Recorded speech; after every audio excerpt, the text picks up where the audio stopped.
Hi folks, I'm Jeff Opdyke, Executive Editor of the Sovereign Society. I've been listening to all the commentary recently about gas at $4 a gallon and the argument that it's a temporary problem because oil prices are a self-correcting commodity. The idea being that, once you get oil prices at a certain level, the price collapses upon itself because consumers cut back demand for gasoline, which reduces demand for oil, which brings down oil prices, yada, yada, yada. And there's probably some truth to that. But it always happens that we think certain relationships are set in stone. We think the past is the future because the past is all we know. But this self-correcting oil relationship, I think, is one that's probably destined to break down. And that's going to have impacts on middle America and on investors who understand what's going on. Think back to the last time oil prices shot up was the summer of 2008.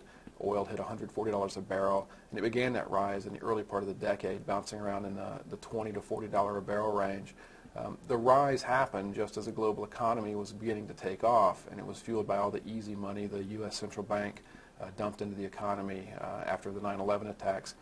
And compare that to today. You have a global economy that's finally beginning to recover again after the financial crisis, and oil prices are moving up yet again, and we're already above $100 a barrel right now.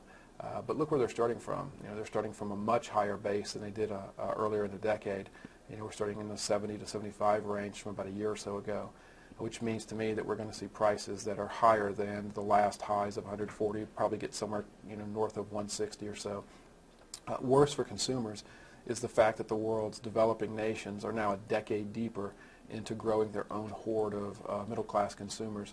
And that means the supply-demand issues for oil are no longer in place.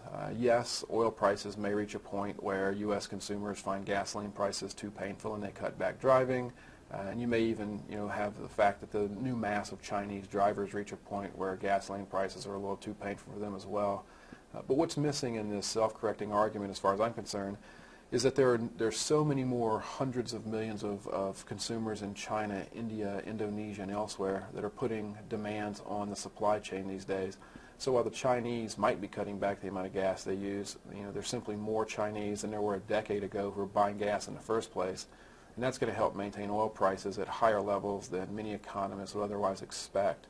And I'm talking about gasoline here, but the fact is it's not just gasoline demand that's driving oil.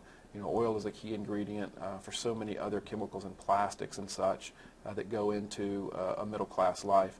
And plastics actually is one of the leading indicators of rising middle class because the more money we have, the more we spend on items that are made of plastic and packaged in plastic. So it's a very good place to actually be an investor longer term in the rise of middle class.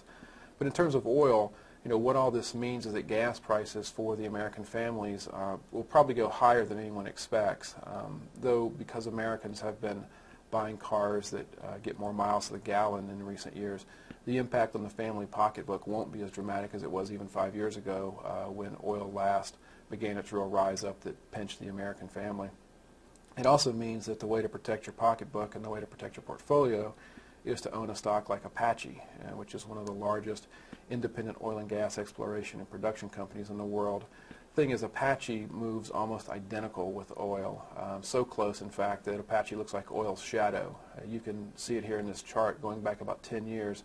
Apache and oil look just like twins. So if you believe, as I do, that oil prices are destined to go higher because of a rising middle class around the world, then you probably want to put a little bit of money into a stock like Apache. It trades on the New York Stock Exchange under the symbol APA, and it's one of the best ways to play a rise in oil prices that are pretty much inevitable. So hey, until next time, stay sovereign.